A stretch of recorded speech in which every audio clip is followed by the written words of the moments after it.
Hey, everybody. It is Wednesday, November 20th. You're listening to the Mo News Podcast. I'm Moshe Nunu.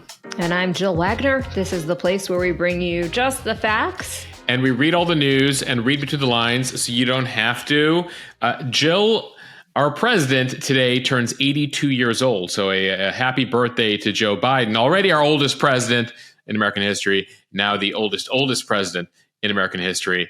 But not to be outdone, President-elect Trump, when he is inaugurated, will actually be several months older than Biden. So he will actually leave office even older than Biden in 4 years. Moshe, the takeaway, I think, is for anyone in their 40s or 50s or 60s or 70s who thinks their best days are behind them. Cheer up. Anything is possible. Nearly, I would go ahead and say that probably most of you are too young to be president, based on our most recent elections. So you still have that ahead of you. And for those who follow horoscopes, Biden is a Scorpio. He's going to be replaced by a Gemini. And you are listening to two Geminis here on this podcast as well. So many Geminis starting January 20th. All right, let's get to the headlines, starting with the war in Ukraine. Wait, Jill, I was just about to get to Trump's moon sign, but I guess we got to go back to the headlines. So the moon sign? Rising, your sun sign, your moon sign, rising. You can go deep into that stuff, but let's get to the headlines. Well, Donald Trump and I do share a birthday.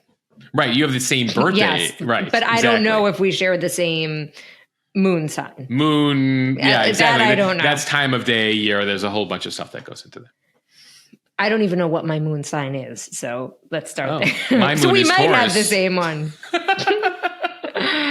Okay, let's get to some headlines, starting with the war in Ukraine. It has now been more than 1,000 days since Russia invaded Ukraine, and the fight is looking far from over, with Russia now threatening to use nuclear weapons as Ukraine fires U.S.-made missiles into Russia for the first time. Yeah, we're going to give you some context on that latest warning from Putin. I feel like we've heard this before. We have, and we're here to tell you what's probably behind it. Elon Musk's SpaceX has launched the largest rocket ever, literally ever, by any company, private or otherwise. And Donald Trump was there to watch. Moshe, besties for the restie. For now. Meanwhile, the second Trump cabinet continues to take shape, with the president-elect picking a Wall Street investor and also co-chair of his transition campaign as Commerce Secretary. Then there's Dr. Oz, tapped to run the Medicare Medicaid office as CMS administrator. Also, we've got his pick for Education Secretary, Linda McMahon. As for Trump's pick for Attorney General, a hacker is said to have gained access to a file with damaging testimony about Matt Gaetz. And meanwhile, the New York District Attorney says he is opposed to tossing Donald Trump's hush money conviction, but he is open to delaying his sentencing until after Trump's second term. And some news about the news. A Pew survey shows the majority of young people are getting their news from influencers, many of whom have no news experience. And some who do have some news experience, including yours truly here, Jill, featured in the Pew survey. Overseas in Germany, the Berlin police chief issues a startling warning for Jews and gay people in the city's Arab neighborhoods. And looking back on the extraordinary life of Chicago Bulls great Bob Love. You might not have heard of him, but I wanted to make a point today, Jill. He was a motivational speaker for schools around Chicago, overcame this incredible stutter. So we'll tell you his story at the end of the podcast. Plus, Moshe is on this day in history. Jill, the most watched TV movie in American history and the impact it had on the Cold War and on this day in history. Okay, let's start with the war in Ukraine, where 2 months until President-elect Trump takes office, things are getting even more intense as the U.S. transitions leaders and policies. On Tuesday, Russia engaged in its latest saber rattling, saying it's ready for a potential nuclear confrontation. It comes after President Biden gave Ukraine permission to attack Russian territory using U.S.-made long-range missiles. This is a big policy shift before Donald Trump takes office in January. Remember, he is pushing for an immediate ceasefire and negotiations as the war approaches 3 years in February. But Biden's move to allow Ukraine to use those long-range missiles comes as thousands of North Korean troops have moved into the area to help support Russia. And there were deadly assaults on Ukrainian cities this weekend. Ukrainian news outlets report that they've been used to attack a Russian military facility in the Russian border region. Russia's confirmed the attack, saying that Ukraine used 6 ballistic American-made missiles. The Russian Defense Ministry claims that its air defense missile system shot down 5 of the missiles and damaged another. Still, Russia's foreign minister is accusing the West of wanting to escalate the conflict, saying at the G20 summit, without the Americans, it's impossible to use these high-tech missiles. And then Russian President Vladimir Putin approved an update to the country's nuclear doctrine, which essentially shifts the parameters on when Russia can use nuclear weapons. All right, so there's a lot happening here. Let's recap. The war is approaching 3 years, and it's been at pretty much a standstill, though recently it appears Russia is making further moves after already occupying 20% of Ukraine. In support of Russia, Putin rings up Kim Jong-un saying, I'd like some of your troops. In exchange, I'll give you some research know-how and help with your space program and nuclear program. And so Kim Jong-un sends a whole bunch of troops. 10,000, the U.S. estimates, have now been sent to the region. In response to North Korea now supporting Russia, the U.S. says, hey, Ukraine, you can use those long-range missiles against them. We have to teach the North Koreans a lesson. In response to that, you now have Vladimir Putin saying, well, if you're going to do that, I'm going to make it easier to use nuclear weapons in the future. Now, we've heard this before from Putin. He said this in 2022. He said this in 2023. We're now in 2024. Every time the U.S. and the West do more to help the Ukrainians, whether we're sending them F-16s, give them other technology, give them other weapons technology, Putin's like, I got nukes, right? And so this is just the latest move there. Now, the doctrine shifting is more significant than previous threats, but it doesn't mean automatically, despite what you may read on X and other social media, that we're headed towards World War III anytime soon. What's key here, and when I'm asked online by several of you, why is Biden doing this with 2 months to go? Well, the idea is that Trump's going to come in there and shut things down. He wants ceasefire talks. He wants to end the war. End the war means negotiations. That, in all likelihood, means that Ukraine will have to give up a whole bunch of its country that Russia currently occupies. So right now, we're in a very urgent period of time where whatever land Ukraine can hold inside Russia, they hold a bit of land there, and whatever land they can take back inside Ukraine will be significant during peace talks. So Biden's basically like, do what you can do now, guys. Use the weapons you can, because ultimately, as of January 20th, I can't help you anymore.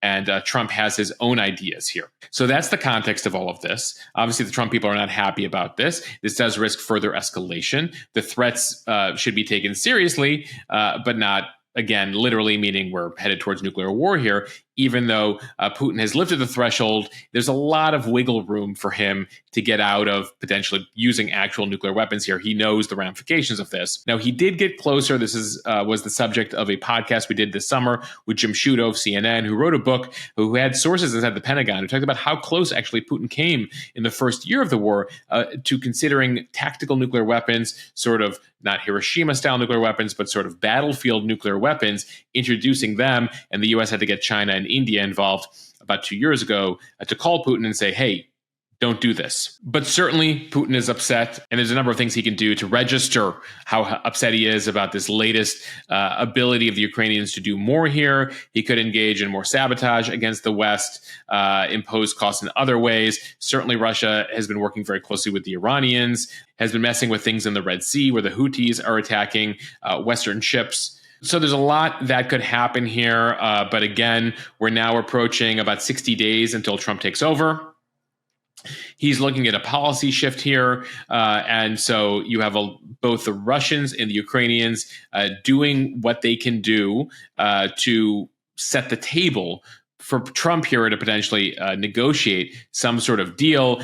From the Russian vantage point, having the North Koreans there, they're hoping to push Ukraine out of that small slice of territory that Zelensky was able to take this year. Again, Zelensky not looking to take part of Russia long term, but occupy part of Russia as a leverage play, as a negotiating play, so he can say, hey, I got this piece of territory. In exchange, I would like this piece of territory.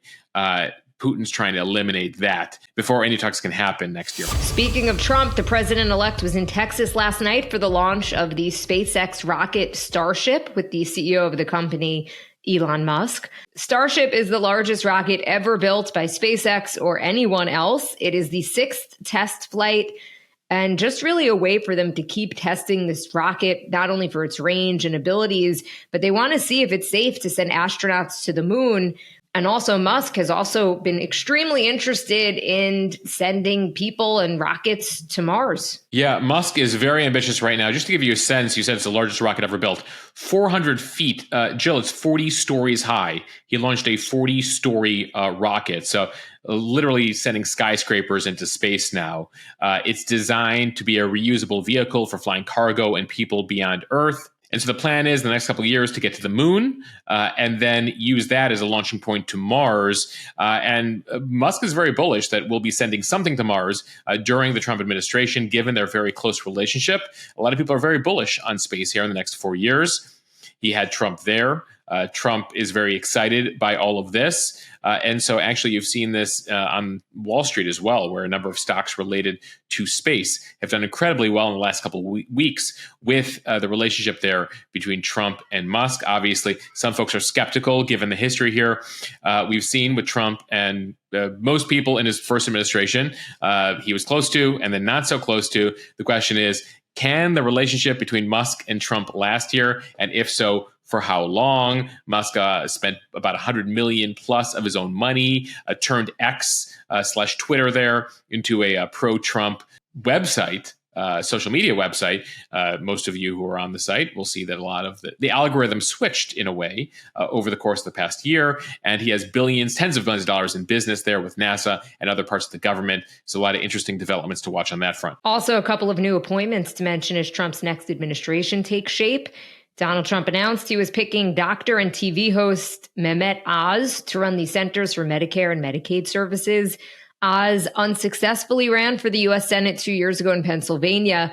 Trump says Oz will work with HHS Secretary Robert F. Kennedy Jr., if he gets confirmed, to, quote, take on the illness industrial complex and all the horrible chronic diseases left in its wake. Important note here, many of you may never have heard of CMS. Might not know about it, but it certainly impacts. Probably it's the touch point for 160 million Americans running Medicare and Medicaid. It accounts for a quarter of the overall federal budget. So the U.S. government spends about $6 to $7 trillion every year. About 1.7 to 1.8 trillion of that falls under CMS. So Dr. Oz, huge budget here dealing with Medicare and Medicaid funding. He would work closely with RFK Jr. as HHS Secretary if Kennedy is confirmed.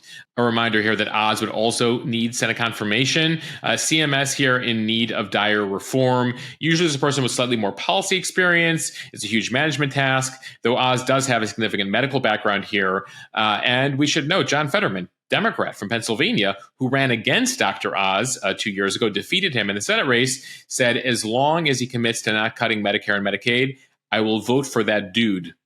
Fetterman's quote. I think he called him a dude more than once, actually, in the his dude. quote. Yeah. The quote, he said dude several times. So, but it is a sign that Dr. Oz at least has one Democrat behind him. And so it looks like he'll have an easier time than some of the other picks we've been talking about. So Trump also picked billionaire investor Howard Lutnick as his next commerce secretary. If confirmed, he'll be responsible for enforcing those massive tariffs that Trump campaigned on. Lutnick has expressed his support for the tariffs. He's also been part of Trump's transition team. A bit about Lutnick. He is the CEO of the financial firm Cantor Fitzgerald. Back on September 11th, 2001, Cantor Fitzgerald's main office was near the top of the North Tower of the World Trade Center. All 658 Cantor employees who were in the office at the time of the attack were killed, including Lutnick's brother, Gary. Howard would have normally been in the office himself, but he was dropping his son off at his first day of kindergarten. Fast forward, today, Cantor has several businesses, including a cryptocurrency operation, which is something that Trump has championed, as has Elon Musk. Yeah, crypto is going to be a big thing, as well as tariffs, which is something that Lutnick is totally behind here, the Trump tariff plan. We should note Lutnick worth $1.5 billion. Trump looks like he's putting several billionaires in his cabinet, and he's looking at several billionaires right now for Treasury Secretary. Lutnick was initially considered for that, but now he's been put over at Commerce. He didn't love Lutnick for Treasury. He didn't love some of his other picks, so that's been pending here as of this recording on Tuesday evening. The tariff plan by Trump is controversial. It's not even loved by many conservative economics experts and folks on Wall Street. So what Trump is trying to find here is he's trying to find someone who is totally behind him on tariffs, but also calms Wall Street. And so that's been his challenge here. Among the folks he's been talking to, Scott Bessent, we mentioned him. He worked for George Soros. He's a billionaire hedge fund manager. He's also looking at a former Fed governor, Kevin Warsh, and Mark Rowan, who runs the incredibly successful Apollo Global Management, also in the running there. While he considers Treasury Secretary, it looks like he has figured out who's going to be Education Secretary. That is Linda McMahon, if that name sounds familiar. She was married to Vince McMahon of WWE. That's where she spent a number of years. During Trump's first term, she ran the Small Business Administration. She was up for a couple posts here. She was in the mix for a couple posts, but it looks like he's putting her over at the Department of Education, which I know a number of you have been asking about, especially as Trump talks about abolishing the Department of Education. As we told you on Instagram recently, that is extremely unlikely given the votes of the Senate. He needs 60 Republicans there. And so it looks like she'll have the same challenge that his first term Education Secretary had, Betsy DeVos, where she'll try to get through some cuts. But then, of course, she needs Congress to approve those cuts. So we'll see if any of those come through there. The feeling among Republicans, among Trump, is that the Department of Education, the federal Department of Education, is bloated, and that money would be better spent by local and state authorities.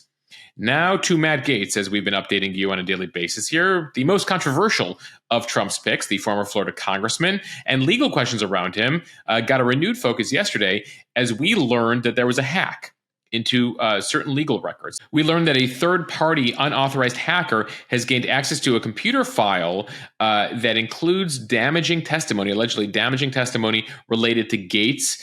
This is part of a separate investigation, separate legal issue that Gaetz has been facing related to the matters related to the accusations in Florida. Apparently, the file that was hacked includes 24 exhibits related to sworn testimony by a woman who said that she had sex with Matt Gaetz in 2017 when she was just 17 years old, and he was a member of Congress in his 30s. There's also testimony by a second woman who witnessed the encounter. It's unclear as of this juncture, Tuesday night, who hacked the account, and there have been no leaks from the hack yet. So that's something we're going to monitor. Jill, it comes as the House Ethics Committee is set to meet today to decide whether to vote to release material from its ethics report looking into Matt Gaetz over the last 3 years. They can vote to release it to the public. They can vote to potentially just give it to relevant senators who will be overseeing the confirmation hearings for Matt Gaetz, or they can just not release it to anybody. And so we will monitor that. Senators want it. Even Republican senators are like, listen, we got to see what's in this report. So there are no surprises at the confirmation hearings, and others who say it should be public. It should be public domain. This guy is up for Attorney General to be the chief law enforcement officer. And if there's nothing big in it, then what are you hiding? What are you hiding? If there was nothing big in it, you would totally release it to say, hey, there's nothing in it, nothing big here. I think what this hack shows is that one way or another, by hook or by crook, the information about Gaetz is going to get out. The senators and the public are probably going to find out what is in these lawsuits, what's in this investigation. Right. I kid here, but maybe one of the senators was able to do the hack. Or maybe Jill reported on the Instagram account yesterday that the most popular password in America is still 123456. I wonder if the password on these legal documents was 123456. Crazier things have happened, Moshe. You're right. Jill, we'll watch the Gaetz stuff. Meanwhile, in other legal news, Trump... Yes, there's more news. Yes. The Trump matter. It's not over. The conviction he had in New York, the sentencing has been postponed several times here. Now his lawyers are saying, listen, he just became president again. Can we just end this whole matter? Can you just dismiss the entire case? Alvin Bragg, the prosecutor in New York, is like, I will not dismiss the entire case, but I am open to delaying the sentencing about 4 years until Trump is not president again. So that was set for next week. The judge, his name is Judge Merchan, has to figure that out. This was the whole Stormy Daniels hush money legal documents case that Trump was convicted on felony counts. Again, sentencing was set. He could face potential house arrest, probably not prison time there, some sort of financial penalty. But it looks like this thing is going to go away for about 4 years until Trump is no longer president again. All right, time for the speed read. Let's start with some news about the news. From the Pew Research Center, a significant number of young adults get their news from social media news influencers that generally don't have traditional journalism training or news experience. This is according to some new data from the Pew Research Center. They found that nearly 40% of young adults under 30 rely on these news influencers to stay updated on current events and politics. The vast majority of those influencers, 77%, are not affiliated with a news organization or have never worked in the news industry. The new data highlights a changing media landscape in which young people in particular are relying more and more on non-traditional news sources to learn about important topics like the election, government, social issues, the economy. The study is based on insights from 10,000 adults and 500 different news influencers in the U.S., and it comes after a contentious presidential election where candidates on both sides really leaned heavily on social media creators to disseminate information and mobilize viewers.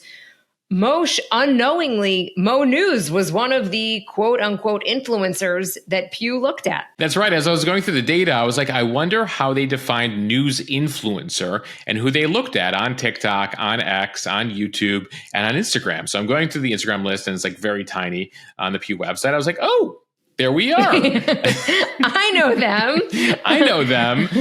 So it is interesting looking at these numbers because Pew made a decision to look at 500 influencers. So some of the stats here are influenced by what Pew chose to define as a news influencer. And by the way, we should note that a number of the news influencers that we even follow, several of them were not included in the Pew research here. And so ultimately here, in terms of some of the stats, percentages, take that with a bit of a grain of salt, because again, they decided to define it very loosely. It includes a lot of activists, a politician, and various folks, and a number of folks who, by the way, don't have a journalistic background. In their group, 77% of influencers they cited don't have extensive experience in journalism. We're among the few, the proud, the 25% that do have a journalism background. But it speaks to where we're at. You know, you look at all age groups, and it's, again, 1 in 5 Americans. But when you look at Gen Zers, it's nearly half of them are getting their news from an influencer on one of the social media accounts. We've always told all of you to beware because many of them mix their personal opinion. Many of them don't have a journalistic background. Many of them take stances immediately, reshare things without vetting it. So hit the brakes. Oftentimes when you see stuff from there, try to vet it, check it out with us. Many of you will send stuff our way being like, is this true? We're like, maybe. Let me check it out for you. It's partially true. Here's the context.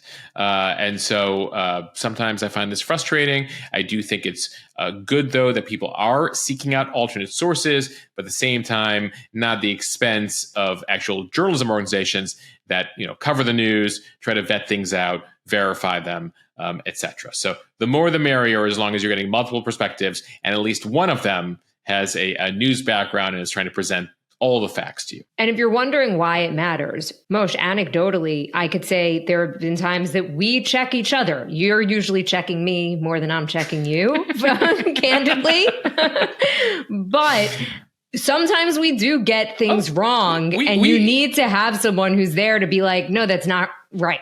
And are you sure that's the story? Yeah, we had a fake out this week. You know, we can be candid about this. Like, you know, there's all these fake Trump tweets going around. And so it was like the Joe and Mika story. Someone put out a fake tweet. Like you saw it first and then I saw it. And then I actually went to Trump's Twitter account. I was like, oh my God, he didn't actually tweet this. Somebody made up the Trump tweet. And so there have been a number of cases where I think it happened to me on Instagram too, where a couple of you were like, Moshe, that's the parody account. That's not a real account. So even we here at Mo News, I'll admit, we're like, oh, we got faked out by this stuff. So be careful. But we care, right? There are people who don't really care, who are like, we don't care if it's wrong. Don't acknowledge their mistakes. Right. When there's a mistake, I think that is the rule of thumb, is to just admit it and apologize and move forward. We own it. Okay, from the UK Telegraph, a warning from the police chief in Berlin, Germany. She says that Jews and members of the LGBT community should hide their identity in parts of the city with large Arab populations. Barbara Slowick, the head of the police force, says, quote, "There are areas of the city, we need to be perfectly honest here, where I would advise people who wear a kippah or a yarmulke, that's something that Jewish men wear on their heads sometimes, or are openly gay, to be more careful." She said there are certain neighborhoods where the majority of people of Arab origin live who also have sympathies for terrorist groups. And she added to that quote by saying that they are, quote, "openly hostile towards Jews." She told a local newspaper that, quote, "violent crimes against Jewish people are still few and far between, but every act is one too many." Yeah, they've seen a massive increase there in anti-Semitic attacks, especially in the last year since October 7th. Most recently, in early November, a Jewish youth soccer team in Germany in the area in Berlin came under police protection after they were, quote, "hunted down by an armed pro-Palestinian mob," according to Berlin police. Players for the team Maccabi Berlin were chased by a crowd wielding sticks and knives after their game against local rivals last week. The members of the team, the players, were between ages 13 and 16. There was another incident where someone wearing a scarf with the team's colors was punched by an individual who asked him if he was Jewish. Germany, we should note, has seen a huge influx in refugees from Syria over the last decade, more than 500,000. It's been controversial in the country, many of them harboring anti-Jewish beliefs. And they happen to live in an area in a Berlin district that has the highest Arab population and is also known for a very vibrant LGBT nightlife. And while the two groups have coexisted for many years, in particular the Turkish community in Berlin with the gay community, some of the changes in the makeup there and who's come in there in the last couple of years has led to a number of incidents where gay couples have been physically assaulted. So just notable here, Jill, the police not talking about what they're going to do to make people feel safe, but rather telling members of the Jewish and gay community, hide your identities. And Moshe, we posted this story on the Instagram account and heard from a lot of people who are living in Germany. What did they have to say? So a whole variety of things. We heard from some folks in other cities who said they had heard about this in Berlin, but they are confident that Germany continues to be a safe, open-minded place and not to cancel your trips there anytime soon. At the same time, we did hear from some people in Berlin who have dealt with harassment, who have said that changes over the last decade, again, with an influx of refugees from the Middle East in the last few years, has made for harassment and other issues. As I mentioned, a number of those people from Syria grow up in a system there where they are in a state of war with Israel. They grow up with pretty virulent anti-Semitic beliefs there. And the larger issue, not just in Germany, but across Europe, is that they don't assimilate immigrants in the same way we do here in America. You come to America and you're immediately Korean American, Chinese American, Arab American, name it, right? You could go 2 generations, 3 generations, 4 generations in Germany, in France, and other places in Europe, and you're still not considered Spanish or German or French, even if you have citizenship.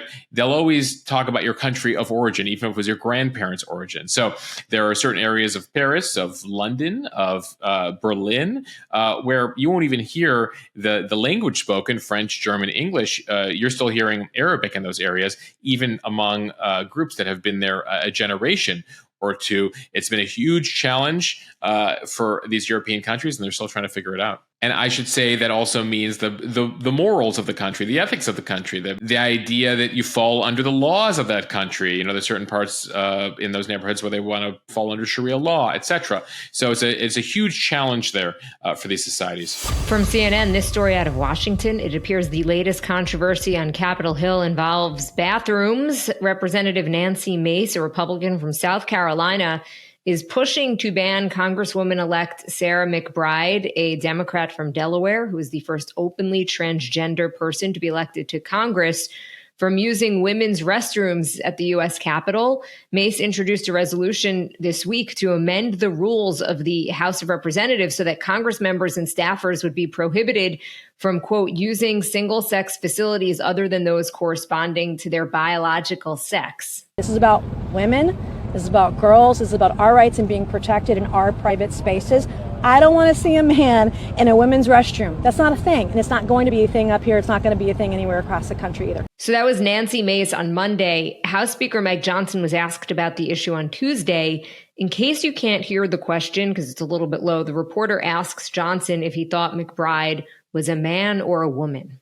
Mr. Speaker, is freshman-elect Sarah McBride a man or a woman?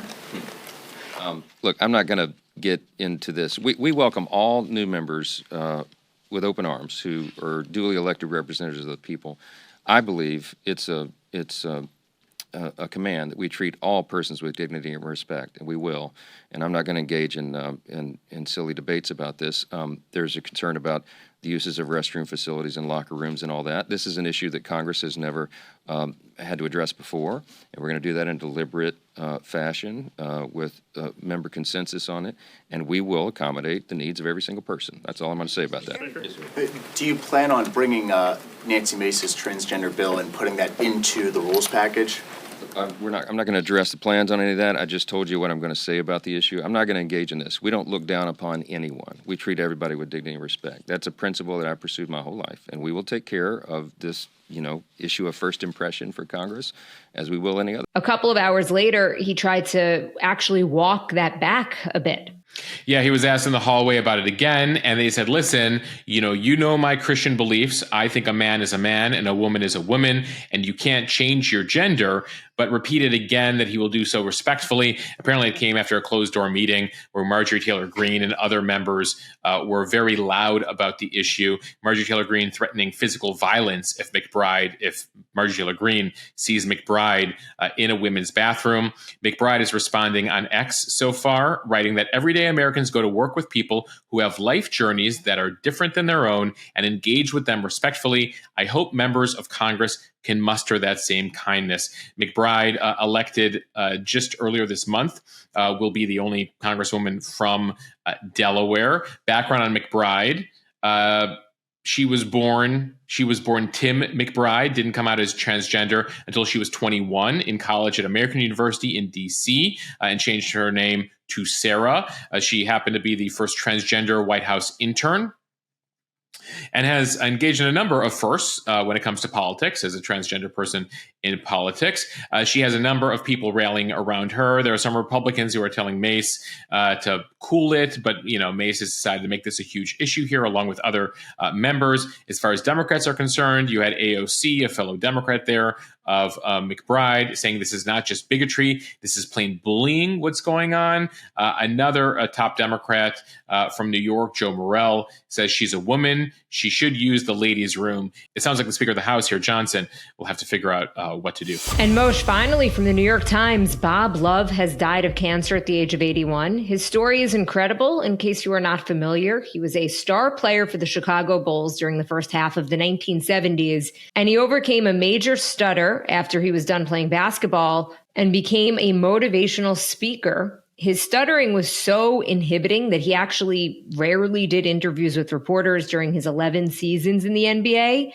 And that's despite leading the Bulls in points per game or total points scored for 7 straight seasons. So a back injury ended his basketball career in 1977. His marriage ended, and Love, whose highest season salary was $105,000, was short on money, didn't have a job, largely because of his stuttering. So following the NBA, he washed dishes and cleared tables in the cafeteria at Nordstrom. And then in the 80s, he started to work with a Seattle-based speech pathologist on breathing to open up his vocal cords and really work on word patterns. That pathologist saying that his stuttering was so severe, there was a lot of blank time, a lack of eye contact, but he was super motivated. And he told her, I want to be a great public speaker. And she said, okay. And sure enough, it happened. Yeah, it's incredible. Apparently he said that the first session and he was so struggling with it. And it sounded like she was extremely skeptical that this would ever happen. But already after a few sessions, he started to just go out in public and speak. And he got the attention of the Bulls again in the early 90s. And they effectively brought him back in, and he started to make speeches all around the Chicago area to schools, to churches, to community centers. I will tell you, Jill, I remember him speaking to my middle school and telling his incredible life story and how he overcame this speech impediment, and that because he can do that, we can do anything. And he said, I don't play the victim here. I dealt with the cards that I had and overcame it, and you can too. Jill, he grew up incredibly poor in a small town in Louisiana. He actually didn't meet his birth father until adulthood. His mother was only 15 when he was born. He had an abusive stepfather, and so because of the stutter at school, he would come home crying, and it really traumatized him. And he remembers his grandmother telling him, listen, there are no perfect people in the world. People are not always nice about things that they don't understand. And so he actually taught himself basketball in his grandmother's 2-bedroom shanty where a whole bunch of people lived. He used a bent coat hanger, one of those metal coat hangers, as a hoop, and his grandfather's socks, rolled up socks, as a ball. Just an incredible story. Again, unable to talk into adulthood, even past his NBA career, cleaning dishes in a cafeteria after being an athlete, and just made an impact, I know, eventually speaking to hundreds of thousands of young people during his time as a motivational speaker around Chicago. Including you, and it sounds like it all of these years later left a lasting impression. Well, I saw the headline yesterday. I was like, oh my God, I remember that. And it was like, at this point, 30 years ago. And Jill, we heard from a number of people in the Mo News Committee, speech language pathologists, as well as parents of kids with speech impediments, who were like, thank you for sharing that story. It's so great to see those stories amid everything else happening in the news, and know that they're, no matter what, there is a chance that you can help overcome it. And we should note our current president, Joe Biden, also had a stuttering issue and something that he had to overcome through his life. Speaking of Joe Biden, on this day in history in 1942, Joe Biden was born in Scranton, Pennsylvania, as he would tell you. He turns 82 today, the oldest sitting American president in U.S. history. Trump turned 78 back in June. He's a few months older, so he will technically be a few months older than Biden when he takes the oath of office in January, and then will be older than Biden when he leaves office in early 2029. All right, on this day in 1983, November 20th, 1983, this used to be a thing, Jill, TV movies, specifically produced by the networks. This was a movie called The Day After on ABC. 100 million Americans watched it, including President Reagan. It was about a fictional war between NATO and the Soviet Union over Germany that eventually escalates into a full nuclear exchange. It focused on a town in Kansas, in Lawrence, Kansas, and made such an impact that it was also shown in the Soviet Union and led to some of the arms treaties that you saw there in the 80s between Ronald Reagan and Gorbachev. People seeing this film being like, oh my God, look how easy it is to get into nuclear war here. So it takes on actually added resonance, Jill, given the story we told you about earlier on the podcast. On this day in 1998, American tobacco companies signed an agreement with 46 states related to the public health costs of smoking. The $206 billion settlement was the largest civil settlement in U.S. history until that time. All right, we end here, as always, with a bit of pop culture history. On this day 32 years ago, Home Alone 2, Lost in New York, premieres in theaters. Another Home Alone plot that could have been solved by cell phones. Kevin, where are you? I'm home. You left me behind. You left me behind again. All right, just text me if you need anything, honey. Be home soon. We should note the only Christmas movie starring a president who has been elected in non-consecutive terms, meaning Donald Trump. He was the owner of the hotel that is featured in Home Alone 2, Lost in New York. And so makes that quick appearance in the lobby, pointing Kevin in the right direction. And we end here with a bit of music history.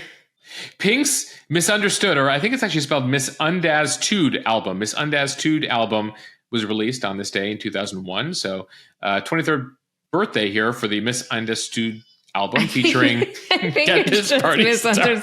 Please, but it's spelled please stop saying it. Understood. I mean, look at how it's spelled. I know Pink also has an exclamation point in her name as opposed to an I. Miss Undes too. You can't stop. You I can't stop, people. I'm gonna look into this further. I'll follow up. Pink, by the way, now a mom, still performing, brings her daughter on stage with her to perform. She's come a long way. Yeah, I saw her performance at the Democratic National Convention. It was pretty powerful. Okay, guys, that's it. Thank you for listening to the Mo News Podcast. If you like what you hear, share this with your friends. It helps us grow. Follow us, subscribe so you don't miss an episode, and review us in the App Store. And if you heard that noise in the background there, Olivia, it's bedtime. So we're going to go deal with that right now. Yes, you priorities, guys leave us a Mosh. review in the App Store, and we'll see you here tomorrow. Bye, everyone.